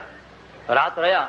અંગ્રેજો દીર્ઘ દ્રષ્ટિ વાળા બુદ્ધિશાળી માણસો, એમણે જોયું કે આ ગણદેવીમાં એને ઉતારો કર્યો છે તો આવતીકાલે અહીં ઝપાટો મારશે. એમણે શું કર્યું કે એમની ઈસ્ટ ઇન્ડિયા કંપનીની કોઠીમાં જે મહત્વની વસ્તુઓ હતી ને એ બધી નાવડામાં ભરી અને દરિયામાં 100 માઇલ દૂર મોકલી દીધી. કદાચ આ લૂંટાઈ જાય તો પેલા નાવને કઈ વાંધો આવે. જો આ દીર્ઘ દ્રષ્ટિ. અને એને સુરતના જે વેપારીઓ હતા એમને પણ લાગ્યું, એટલે બધા અંગ્રેજોને જઈને મિલકત આપી આવ્યા, અમારું સાચવજો, આ દાગીના, આ ફલાણું, કેટલાક લોકો એ બધું એમણે 100 માઇલ દૂર દરિયામાં અરબ સાગરની અંદર બધું મોકલી દીધું. અને પછી એમની તાપી નદીની નૌકામાં જે 6 તોપો હતી ને, 6 તોપો, એ 6 તોપો રાતો રાત ઉતારી 4 છતના ખોણે ગોઠવી દીધી, 2 સામેના રોડ ઉપર ગોઠવી દીધી. 6 તોપો, 50 ગોરાઓ હતા અને 100 દેશી માણસો આપણા હતા, એટલે 150 માણસો કુલ હતા. બીજા જ દિવસે શિવાજી આવીને સુરતની ભાગોળે તંબુ તાણ્યા. એટલે આ જે અંગ્રેજોનો જે વેપારી હતો ને, કોઈ સોલ્જરો નતા, એ તો વેપારીઓ હતા. એ વેપારીએ એમને કહેવાયું, આ સુરત પડ્યું, લૂંટવું હોય તો લૂંટો, પણ અમારી કોઠીને અડશો નહીં. જો અમારી કોઠીને અડશો તો અમે એનો સામનો કરશું. બસ 4 તોપો 4 ખૂણે મૂકી ને 2 તોપો સામે મૂકી, 6 તોપોને તૈયાર રાખી. ઇતિહાસ સાક્ષી છે, જોજો તમે. આખું સુરત 8 દિવસ લૂંટાયું, કોઈના હાથ તોડ્યા, કોઈના પગ તોડ્યા પૈસા કઢાવવા માટે, પછાડીને તોડ્યું. પહેલા તો 25 કે 50 લાખ રૂપિયા કઈ માગેલા, એ આપ્યા નહીં. એની જગ્યાએ 1.5 કરોડ રૂપિયા લૂંટી 8 દિવસ લૂંટીને ચાલતા થઈ. પણ અંગ્રેજોની કોઠીને આંગળી કોઈએ ન અડાડી. અને આપણને એમ પ્રશ્ન થાય, પેલા 150 માણસો, એટલે ખરેખર તો 50 જ કહેવાય ગોરા તો, અને 7000 માઇલ દૂરથી આવેલા 50 માણસો પોતાની મિલકતનું રક્ષણ કરે. અને ત્યારે સુરતની વસ્તી 2 લાખની, અમદાવાદની વસ્તી છે ને એ 70,000ની. અમદાવાદમાં 70,000, અમદાવાદ નાનું હતું, સુરત મોટું હતું. તો 2 લાખની વસ્તી પોતાનું રક્ષણ કેમ ના કરી શકે? સુબો ભાગી ગયો, ફલાણો ભાગી ગયો, અને વસ્તીને છોડી દીધી, લૂંટાતી રહી. કંઈક એવું કારણ છે જેના કારણે તમે જ્યારે જુઓ ત્યારે દેશી માણસોના દ્વારા, વિદેશી માણસોના દ્વારા, પોતાના ધર્મના માણસોના દ્વારા, વિધર્મીઓના દ્વારા લૂંટાતા જ રહેતા હોય છે. એટલે પ્રજાનું જે પહેલામાં પહેલું ઘડતર કરવાનું છે ને, એ ઘડતર છે શૌર્ય. પ્રજા બહાદુર કેટલી છે, સુરવીર કેટલી છે, બાકીનું બધું પછી માર્ક આપવાના છે ને, બીજા માર્ક પછી આપશો. તમે કેટલી મંગળાઓ કરો છો, અને કેટલી ફલાણી કરો છો, અને કેટલા 56 ભોગ ધરો છો, કેટલા ફલાણી, એનું કોઈ મહત્વ નથી. પણ તમે તમારું રક્ષણ કેટલું કરી શકો છો, અને એમાં કોઈ અઘરી વાત નથી, કોઈ મુશ્કેલ વાત નથી. કારણ કે આ શીખો આપણામાંથી જ થયા હતા, એમાં વાણિયા જ છે મોટા ભાગના તો, અને મુસ્લિમો આપણામાંથી જ થયેલા છે. પણ આપણે કેમ આવા ના થઈ શક્યા? એ હજુ પણ કેમ નથી થઈ શકતા? બસ શાંતિથી વિચાર કરજો. ભગવદ ગીતા કહે છે, અર્જુન યુદ્ધકાર, તસ્માદ યુદ્ધસ્વ ભારત. માટે તારે યુદ્ધ કરવું પડશે. આ અન્યાયના સામે છે, આ અત્યાચારના સામે છે, અને અત્યાચારના સામે માથું ઝુકાવી દેવાનું હોય નહીં. પ્રજાના ઘડતરની બીજી 2 વાતો કહી દઉં, વધારે નહીં, વિસ્તાર નહીં કરું. બીજી 2 વાતો કહું. પ્રજાનું ઘડતર છે ને, એ જોવું હોય તો એ જોવાનું કે પ્રામાણિક પ્રજા કેટલી છે, કેટલી પ્રામાણિક પ્રજા છે. બાહોશ કે આ બેને સંબંધ છે. જે બાહોશ હોય છે ને એ પ્રામાણિક હોય છે, જોજો તમે, માપી જોજો. અને જે કાયર હોય છે ને, જે બાહોશ નથી હોતા, જે શુરવીર નથી હોતા ને, એ જીવનના પ્રામાણિક ક્ષેત્રમાં પણ ઢીલા હોય છે.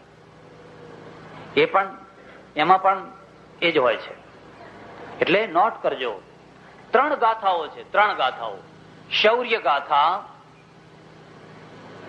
ભક્તિ ગાથા અને પ્રેમ ગાથા. આ 3 બહાદુરોનો માર્ગ છે. આ 3 જે સુરવીર હોય ને એ જ ભક્તિ કરી શકે. હરિનો માર્ગ છે શુરાનો, નહીં કાયરનું કામ જોને. પ્રથમ પહેલા મસ્તક મૂકી, વર્તી લેવું નામ જોને. પ્રીતમ સ્વામી. પ્રેમ પંથ પાવકની જ્વાળા, પ્રેમ પંથ પાવકની જ્વાળા, ભાડી પાછા ભાગે જોને. માહી પડ્યા તે મહાસુખ માણે, દેખન હારા દાજે જોને. 2 વર્ષ ઉપર ઇટાલીથી એક સાહિત્યકાર આવેલા અમદાવાદમાં, સાબરમતી આશ્રમમાં. એનું કામ શું છે કે આખી દુનિયામાં જેટલી ભાષાઓ છે, તમામ ભાષાઓમાં પ્રાર્થનાના જે પદો છે ને, એ પદોનો એ સંગ્રહ કરે છે, પ્રાર્થનાના પદોનો. અને એને કહેલું કે મેં દુનિયાની કેટલીય ભાષાઓના પ્રાર્થનાના પદો ભેગા કર્યા છે, પણ આ પ્રીતમનું જે હરિનો માર્ગ છે શુરાનો, એના જેવું પદ હજુ સુધી મને કોઈ મળ્યું હવે ઇટાલી વાળો સર્ટિફિકેટ આપે ત્યારે આપણે પ્રીતમ સ્વામીને માનીએ, નહીં તો પ્રીતમ ને બ્રીતમ. આપણા ત્યાં તો એવા કેટલાય થયા ને કેટલાય મરી ગયા. ફોરેન નું સર્ટિફિકેટ જોઈએ બસ. દેશી સર્ટિફિકેટની કોઈ વેલ્યુ, કારણ કે દેશી માણસની વેલ્યુ નથી. ફોરેન નું સર્ટિફિકેટ જોઈએ. એને કહ્યું છે, મેં બધા ઘણા ભજનો જોયા, પણ આ પ્રીતમનું જે ભજન છે ને, ઓહો, સિંધુ મધ્યે મોતી લેવા, માહી પડ્યા મર જીવા જોને. દરિયાના કિનારે અંદર ડૂબકી મારે છે. માહી પડ્યા મર જીવા જોને, તીરે ઉભા જુએ તમાશો, તે કોડી નવ જુએ તમાશો, તે કોડી નવ પામે જોને. તો કેટલાક કિનારે ઉભા હોય અને ઉભા હે ડૂબકી મારી, એમ હે ગયો. વળી પાછો પેલો છાબડી ભરીને લાવે, રેતી હોય, ધૂળ હોય, કચરો હોય, એમાં એકાદ કોઈ વાર 25 ડૂબકીઓમાં એકાદ મોતી આવી જાય તો આવી જાય. પણ એ મોતી લાવવાનો. તીરે ઉભા જુએ તમાશો, તે કોડી નવ પામે જોને. એમના હાથમાં તો કોડીએ નથી આવવાની. હરિનો માર્ગ છે શુરાનો, નહીં કાયરનું કામ જોને. પ્રથમ પહેલા મસ્તક મૂકી, વર્તી લેવું નામ જોને. પ્રેમ ગાથા છે ને, એ બહાદુર માણસોનું કામ છે. અને આ ત્રણેય એક જગ્યાએ થતી હોય છે. જ્યાં પ્રેમ ગાથા હોય ત્યાં જ શૌર્ય ગાથા હોય, અને જ્યાં શૌર્ય ગાથા હોય ત્યાં જ ભક્તિ ગાથા હોય. અમે તો બધા કેવા અટરમાળા અને ગટરમાળા, આમ રામ રામ રામ રામ રામ રામ રામ રામ લાડવા થયા કે નહીં એનું ધ્યાન રાખ્યા કરીએ. ધ્યાન લાડવામાં હોય. આમ તો બધા અટરમાળા ગટરમાળા બધા કર્યા કરે. તો એ પેલા બલિદાન આપે. તમને ખબર છે, જયારે વાત છે, પ્રસંગ છે એટલે હું તમને કહું છું. સૌરાષ્ટ્ર છે ને કાઠિયાવાડ, એ કાઠિયાવાડમાં ત્રણેય ગાથાઓ, શૌર્ય ગાથા ગામે ગામ પાડ્યા, ભક્તિ ગાથા ગામે ગામ જોજો. આ સાયલા ફલાણા લાલજી મહારાજનું, લાલજી મહારાજ વાણિયા હતા, આ લાલજી મહારાજનું સાયલા, આ ફલાણું, આ ફલાણું, આ પીપા ભગત, આ ફલાણા ભગત, આ ફલાણા ભગત, આ જલારામ બાપા ફલાણા, ગામે ગામ. આપણે અહીં કેટલા થયા જરા તપાસ કરજો ને, કેટલા થયા? અરે અમારે ગંજ બજાર સિવાય બીજું કશું થવું જ નથી. અમે ભલા અને અમારી એક એક ગાથા લઈને બેઠા છે, એક એક ગાથા લઈને. એમાં પ્રેમ ગાથા એ ખરી. શેણી ને વિજાણંદ, શેણી ને વિજાણંદ કાઠિયાવાડમાં થયા ને. પવિત્ર કથા કોણ યોગી ના કરી શકે.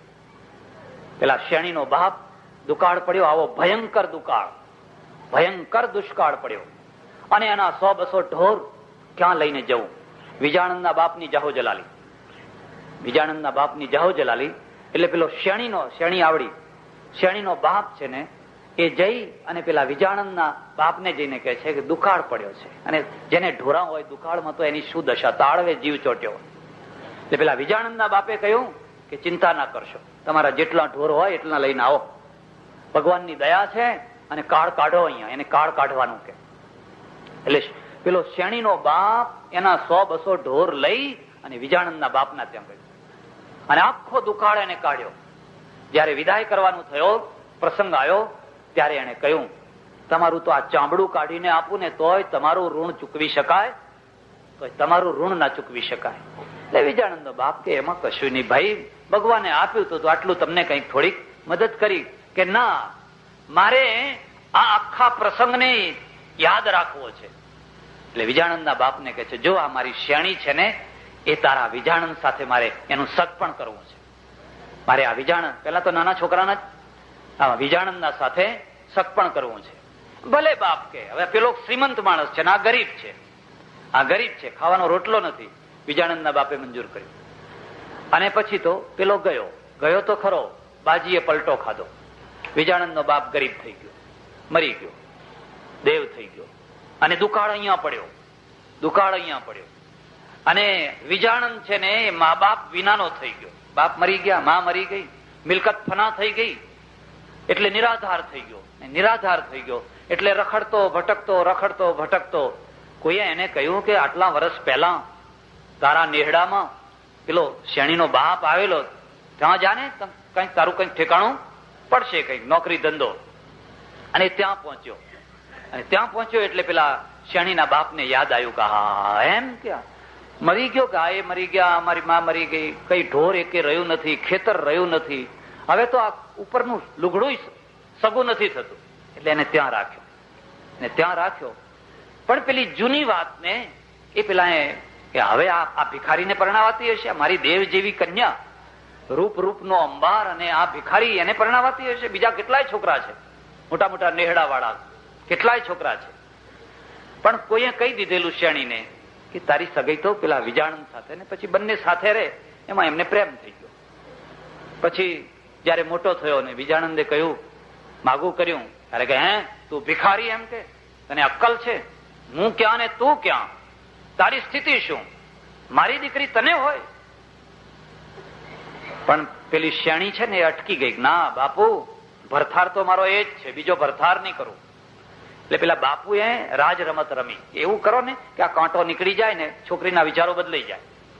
એટલે એના બાપે કહ્યું, જો વિજાણંદ, મારી દીકરી તને આપું, પણ એક શરતે આપું, 100 ચાંદરી ભેંસો લઈ આવ જા. જેના કપાળ ઉપર ચાંદુ પડ્યું હોય ને એવી 100 ચાંદરી ભેંસો લઈ આવે, પછી તું વાત કરજે. અને જંતર વગાડનારો ગામે ગામ નીકળી પડ્યો. ઓહો, કેટલું મોટું તપ છે! એક ભગવાનને મેળવવા તપ કરે છે, એના કરતા આ મોટું તપ છે. અને એનું મૂળ કારણ શું છે? શુદ્ધ પ્રેમ. નહીં તો વિજાણંદ ને ઘણા શેણીઓ હતી ને શેણીને ઘણા વિજાણંદ હતા.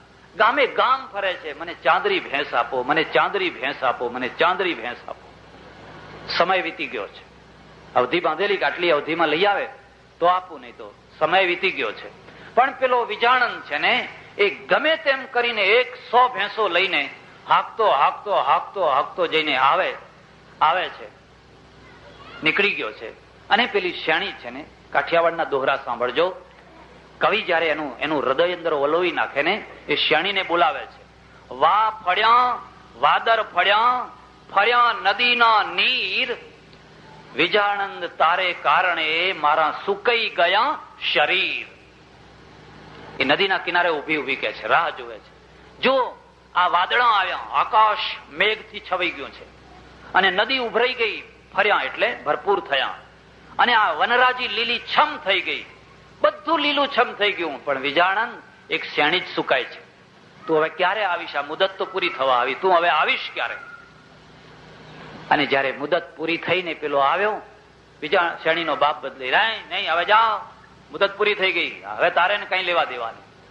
અને પછી એ જંતર વાળો જવાન છે ને એ હિમાલયમાં જઈને હાડ ગાળે છે. એમ નથી કહેતો ચાલો હું એ શેણી ગઈ તો આપણે બીજી બેણી લઈ આવશું. એ કહે છે હિમાલયમાં જઈને હાડ ગાળે છે, ત્યાં શેણી પાછળ પાછળ જાય છે ને એ હાડ ગાળે છે. બે જઈને હાડકાં ગાળીને મરી જાય છે, ખતમ થઈ જાય છે. આ પ્રેમ ગાથા છે, જેનું બલિદાનમાં એન્ડ છે. એ કોઈ રમત વાત નથી, એ કોઈ રમત વાત નથી. જે પ્રેમ ગાથા કરી શકે એ જ શૌર્ય ગાથા કરી શકે, અને જે શૌર્ય ગાથા ઉભી કરી શકે ને એ જ ભક્તિ ગાથા ઉભી કરી શકે. બાકી તો માળા ફેરવે રાખો ને, અઠર માળા ગટર માળા, રમ રમ રમ રમ રમ રમ રમ રમ, જરાક કાંકરો પડે એની સાથે ભગવાનનો ફોટો મૂકીને ભાગી જાય. રથયાત્રા ગાડીથી ગયા વર્ષે ખબર છે ને, એ રથયાત્રા મૂકીને લોકો ભાગી ગયેલા. મારે કઈ ચર્ચા નથી કરવી. 2 લાખ માણસો હતા, 2 લાખ માણસો હતા, અને સામે તો 400-500 જ માણસો હતા. એના નાયક તો સૌથી પહેલા ભાગ્યા હતા. હવે આ કાગડા ભેગા થઈને શું કરવાના હતા? એ 2 લાખ જો શીખોનું ટોળું નીકળ્યું હોત તો તુલના કરો, જરાક વિચાર કરો. શીખો નીકળ્યા હોત તો શું પરિણામ આવત? અડધું અમદાવાદ ખાખ થઈ ગયું હોત. એટલે ત્રણ ઘડતરો છે. પહેલું ઘડતર છે એ પ્રજાને શૌર્ય બનાવવાનું ઘડતર છે. પછી ભક્તિ શીખવાડશો, પછી કંકુ નાખો, ચોખાઈ નાખો, છાંટણાઈ નાખો, તમારે જે નાખો હોય એ નાખો. પણ પહેલા એને બહાદુર બનાવો, પછી એને પ્રામાણિક બનાવો.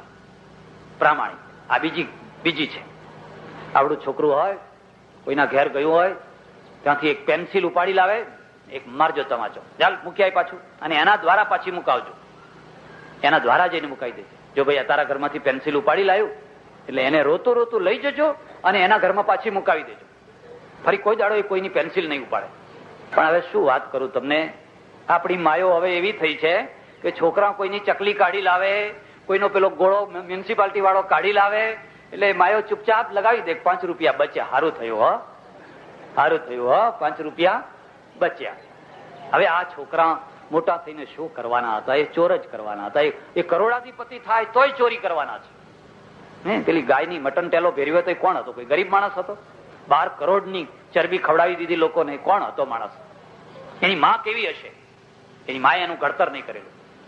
એનું ઘડતર નહીં કરેલું એ કાચું ઘડતર, એટલે એને 12 કરોડની આ બુદ્ધિ સૂજી. પેલા તો દારૂ પીવે ને માંસ ખાય છે, પણ આવું કદી ના કરી શકે.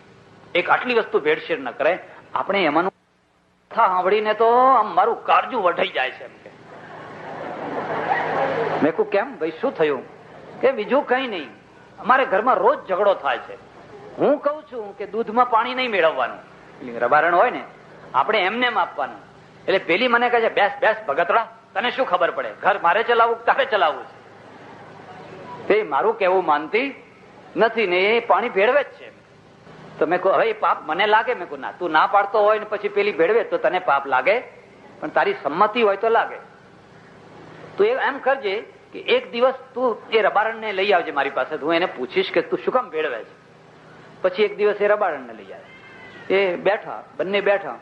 મેં કહ્યું કે આ તારો ઘરવાળો કે છે કે હું ના પાડું છું તોય તું પાણીમાં દૂધમાં પાણી ભેળવે છે, સાચી વાત? મને કે હા મા બાપુ, એમ કે સાચી વાત. એ તો અમારો ધર્મ, એમ કે અમારાથી ચોખ્ખું દૂધ અપાય જ નહીં, એમ કે પાપ લાગે એટલે 2 છાંટા અંદર નાખવા પડે. એમ હવે આ ધર્મ લઈ આવ્યા હોય. આ એના શબ્દો છે. અને ગંભીરતાથી કહે છે કે અમારાથી કોરું દૂધ અપાય જ નહીં. વધારે નહીં તો એક ચાંગરું ભરીને નાખીએ ને તો, નહીં તો અમને પાપ લાગે. એમ હવે આ કોણે આવો ધર્મ શીખવાડ્યો છે? કોણે આ મગજમાં વાત બેસાડી દીધી છે? અને આ વાત એને ગમતી આવીશ પાછી. ધર્મ એવો હોય ને કે જે ગમતો હોય. એટલે તમે 10 રૂપિયે દૂધ લો, 10 રૂપિયે 2 દિવસ ચોખ્ખું આપશે, 3 દિવસ ચોખ્ખું આપશે, પણ 3જા 4થા 5મા દિવસ પછી થોડુંક કરશે ને કઈ શેઠને કઈ ખબર પડતી? હવે ના બોલો એટલે ખબર નથી પડતી? ખબર તો બધી પડે, પણ કે કોણ બોલે, હવે જવા દો ને. અરે ના બોલે તો ખબર તો બધી પડે જ છે. પછી થોડુંક વધારશે, પછી થોડુંક વધારશે, પછી દૂધ બંધ કરવું પડશે. ભાઈ હવે તમારું દૂધ બંધ, હિસાબ લઈ જજો. આટલી ભેળસેળ કરીને, આટલી અપ્રામાણિકતા કરીને આપણે ભિખારીના ભિખારી છે, ગરીબના ગરીબ છીએ. પેલા આટલી ભેળસેળ નથી કરતા, આટલી, અને તોય આપણા કરતા સુખી છે. તોય આપણા કરતા સત્યમેવ જયતે, પણ સત્ય છે ક્યાં?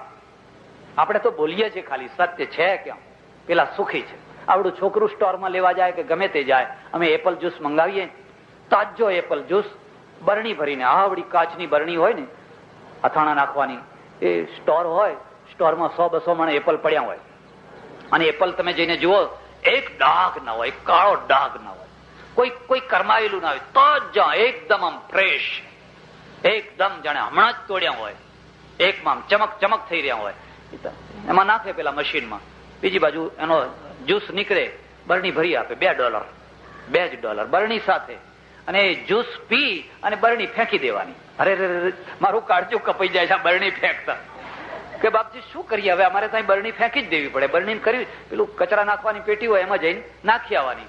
તો કોઈ લઈ જતું હશે ને કે ના, કોણ લઈ જાય? અહીં તો તમે એક કચરા પેટીમાં જઈને જુઓ તો કેટલી કિંમતી વસ્તુઓ હોય. અરે ભાઈ અમે તો ફૂટેલી બરણી હોય અને પછી સાંભીએ છીએ, એનું ઢાંકણું ફૂટી ગયું હોય, કપ રકાબી ફૂટી ગઈ હોય, તો કેમ કરીને 2 વર્ષ વધારે ખેંચવા? એ તો બધું નાખી દેવાનું. હવે સુખી માણસો છે, અને આપણે દુઃખી. એપલ જ્યુસ તો શું, અહીં ચોખ્ખું પાણી પીવાનું નથી મળતું, અને પેલા પેટ ભરીને જ્યુસ પીવો. હું જ્યાં ઉતરું લોકો જાણે એટલે દ્રાક્ષનો જ્યુસ, એપલ જ્યુસ, નારંગીનો જ્યુસ, ફલાણા જ્યુસ, ઢગલા બંધ પડ્યા હોય. હવે પાણી પીવાની શી જરૂર? અમેરિકાથી આવીએ એટલે આવા થઈને આવીએ ને, મહારાજ અમેરિકા હદ્યું ખરું હો, આ દેશે હદે, જો એના જેવા જો આ દેશે હદે હેડો ને કરો ને, આવા જ્યુસ ઉભા કરો ને, આ દેશે હદે. પણ અહીં કેમ નથી, કેમ હદતું? બધું દૂધ જાય છે દિલ્હી, બધું દૂધ જાય છે કલકત્તા, અને તમારું ભેંસ વાળાનું છોકરું છે એ તો બિચારું કાળી ભેંસ ચા પીવે છે.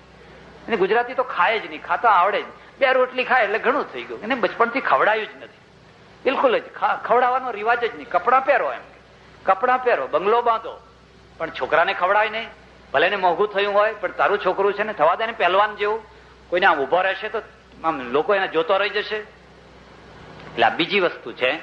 અને બીજી વસ્તુ છે, તમારું ઘડતર કર્યું, તમે તમારા બાળકોનું ઘડતર કર્યું. એક અમેરિકાનો પ્રેસિડેન્ટ થયો અબ્રાહમ લિંકન, જો તમને ખબર હોય તો. એને એક લેટર લખ્યો છે, લેટર ટુ ધ હેડમાસ્ટર. એના છોકરાના હેડમાસ્ટર ઉપર એને એક લેટર લખ્યો છે, અમર લેટર. એનો દુનિયાની તમામ ભાષામાં અનુવાદ થયેલો છે. અને એ લેટરમાં એને લખ્યું છે, મારા છોકરાને તમે ભણાવજો. ભલે એ ઓછું ભણે એની ચિંતા નથી, પણ જયારે લપસવાનો પ્રસંગ આવે લાલચનો પ્રસંગ આવે ત્યારે એના પગ મજબૂત રહે, એ કરોડો રૂપિયાને લાત મારી દે એવી પ્રામાણિકતા એને ભણાવજો.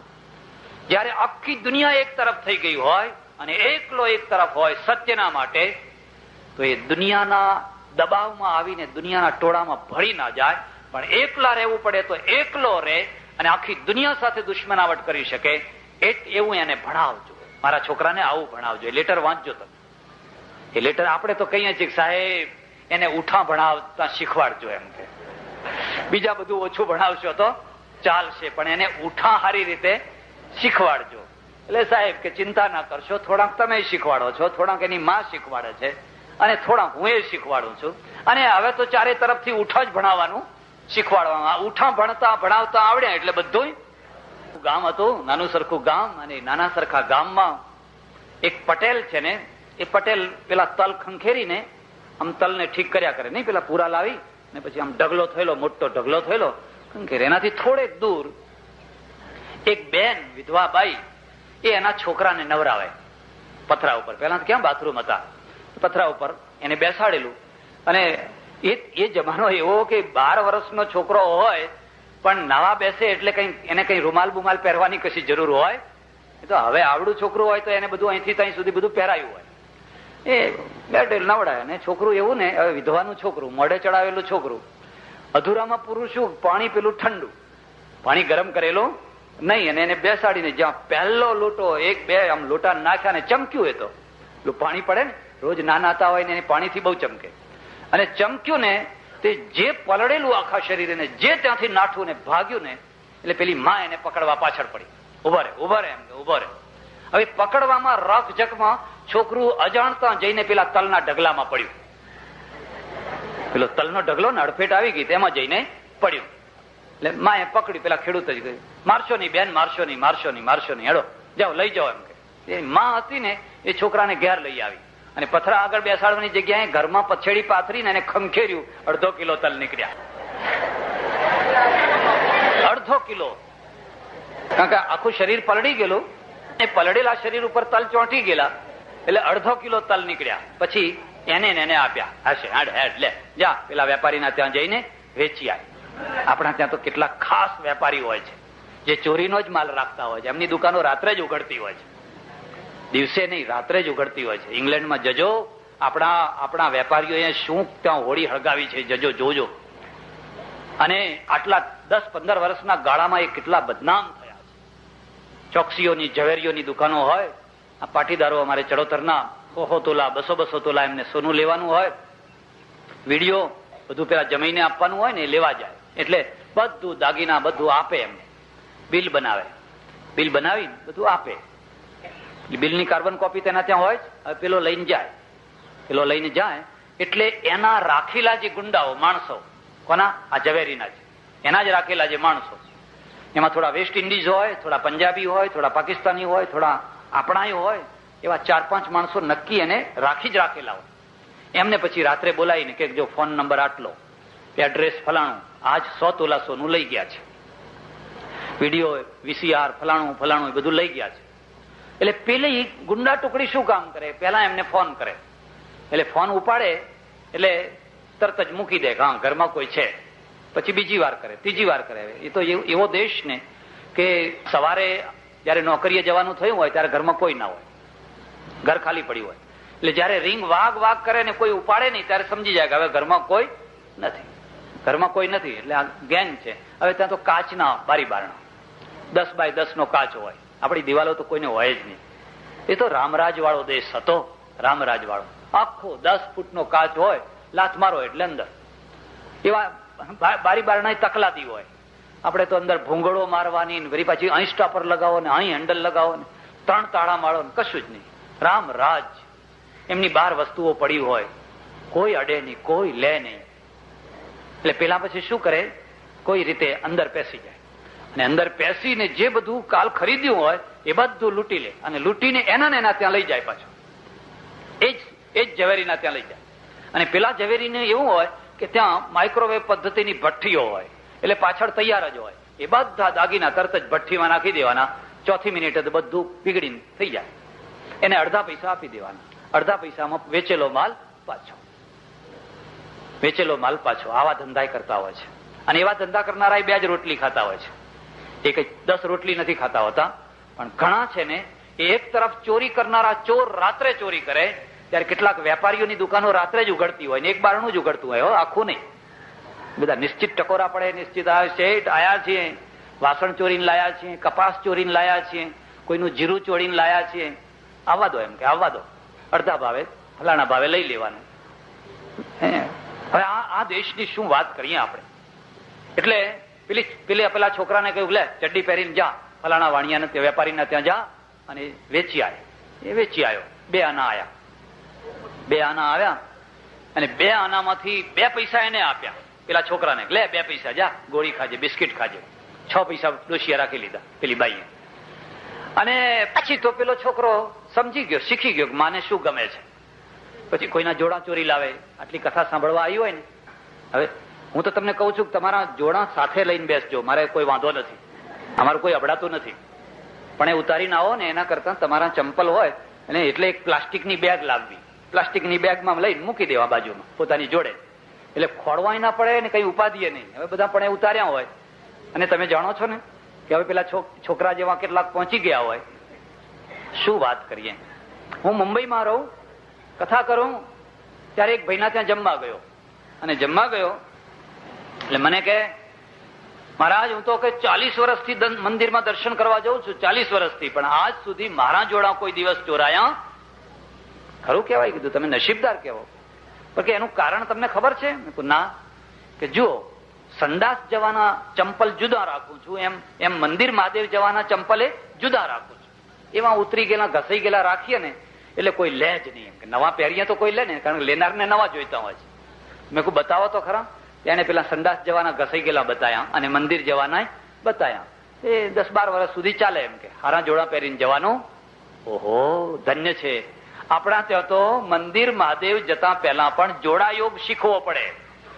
જોડા યોગ શીખવો પડે. જો સારા જોડા પહેરીને ગયા હોવ અને તો હવે ભગવાનમાં ધ્યાન રહેશે કે જોડામાં રહેશે? હેડો હેડો હેડો જલ્દી હેડો. 12 જોડા ઉતારીને આવ્યા ભગવાન. પછી વળી પાછું એવું થયું કે એક બીજા માણસને ત્યાં જવાનું થયું. મેં વાત કરી, મેં કહું આ તો ખરું કહેવાય, 40 વર્ષથી જાય છે, એના જોડા કોઈ દાડો નથી ચોરાતા. મને કે મારા નથી ચોરાતા. તમે ઘસેલા લઈને જતા હશો? કે ના, નવા પહેરીને જઉં છું. હું તો નવા પહેરીને જઉં છું. નવા પહેરીને જઉં છું તોય ચોરાતા નથી? કે ના, મારો યોગ જુદો છે. શું કરો છો? કે એક જોડું આમ ઉતારવાનું ને એક પેલા છેડે ઉતારવાનું, 2 ભેગા ઉતારીએ તો ચોરી કરે ને. બુદ્ધિ તો આપણી બસ. પેલા ગોરાઈ કહે છે કે ઇન્ડિયન બુદ્ધિ જેવી કોઈ બુદ્ધિ નહીં, પણ એ નીચેની બુદ્ધિ, ઉપર જવાની બુદ્ધિ નહીં. એક જોડું આમ ઉતારવાનું ને એક જોડું આમ ઉતારવાનું, કારણ કે એને જોડ જોતી હોય છે. ઓહો, જો ધર્મસ્થાનમાં આ દશા હોય તો હવે બીજી જગ્યાએ તો વાત જ શું કરવાની, આપણી પ્રામાણિકતાની. જો ધર્મસ્થાનમાં આ દશા હોય તો એટલે બીજું ઘડતર જે છે ને, એ ધર્મ જયારે કરે ત્યારે બીજું ઘડતર વ્યક્તિને અને પ્રજાને પ્રામાણિક બનાવે. ભલે ગરીબ રહી, એનો વાંધો નહીં. અને હું તમને બીજી વાત કહું છું કે ગરીબ માણસ જેટલો પ્રામાણિક હશે ને, પૈસાદાર એટલો પ્રામાણિક નથી હોતો. મારી જિંદગીના અનુભવ છે. હું તમને સેંકડો અનુભવ સંભળાવીશ. બધા પૈસાદાર એવા નથી હોતા.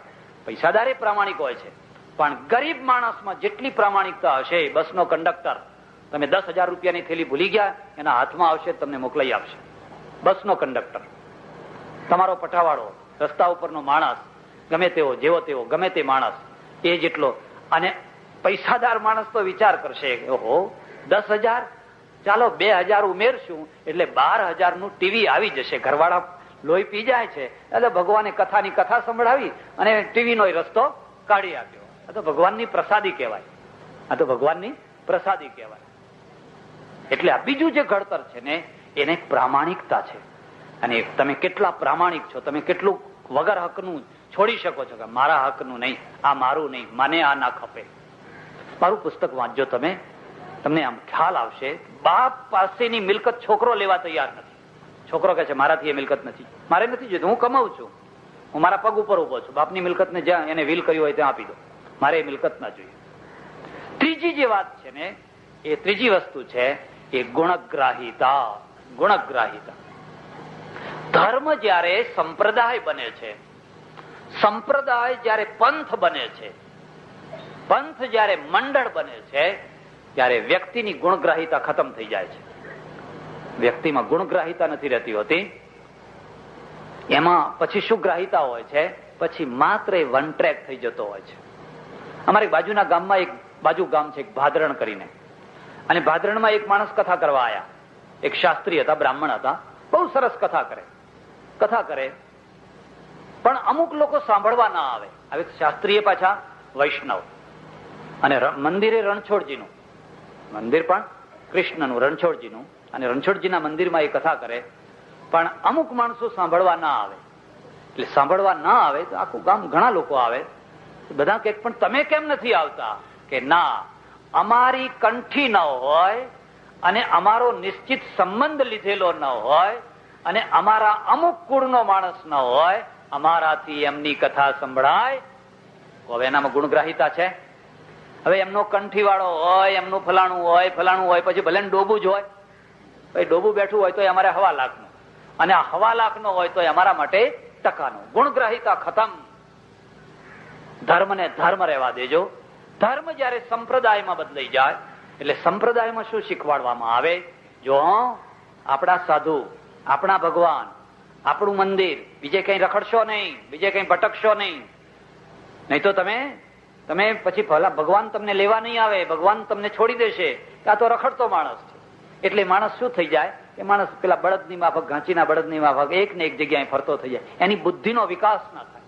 બહુ શ્રુત જયારે ઘણી જગ્યાએ સાંભળતો હોય, ભલે ને એની કઈ સારી વાત હોય તો ગ્રહણ કરવાની, નહીં હોય તો નહીં કરવાની, તો એ ગુણગ્રાહિતા થાય.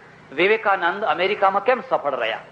ત્યાંના માણસો ગુણગ્રાહક હતા. એટલે જો વિવેકાનંદ અમેરિકા ના ગયા હોત અને આખી જિંદગી ભારતમાં રહ્યા હોત ને, એમની કોઈ કદર થવાની નથી. ભારતમાં તો એ પહેલા ફરતા જ હતા. ઠેઠ હરિદ્વાર થી, ઋષિકેશ થી માંડીને કન્યાકુમારી સુધી એ કેટલી વાર ફરતા હતા, પણ કોઈ ઓળખતું નતું. પણ એ અમેરિકા ગયા અને 3 મિનિટ માંડ મળી પ્રવચન કરવાની. 3 મિનિટ, જેમ એક મિનિટ 3 માણસોએ આપી. એ દેશ એટલે એ દેશ.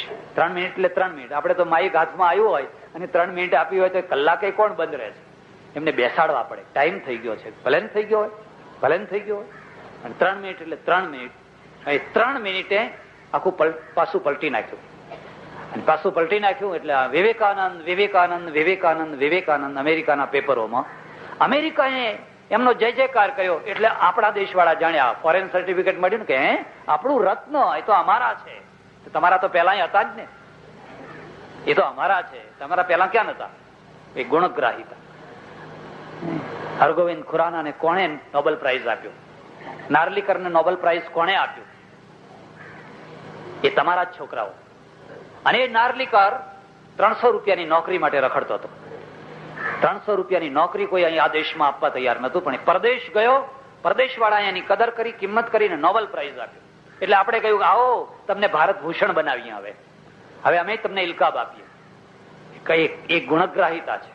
ઘણી વાર આપણે વિચાર કરીએ કે તમારા સંગીતને એ અહીં આવે, તમારી સાડી પહેરે, તમારી જે સારી વાત હોય, સારી રસોઈ હોય, એ બધી ગ્રહણ કરે.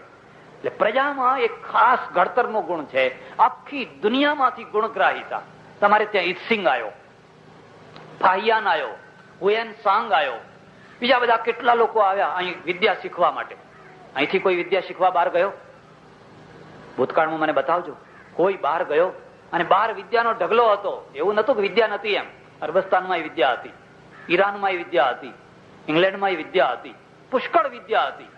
પણ આપણે એક મગજમાં ભૂસું ઠસાવી દીધું કે આપણે પૂર્ણ છીએ, આપણે કોઈની પાસેથી કશું શીખવાની જરૂર નથી, અને આપણે જ પૂર્ણ છીએ, બાકીના તો બધા અધૂરા છે.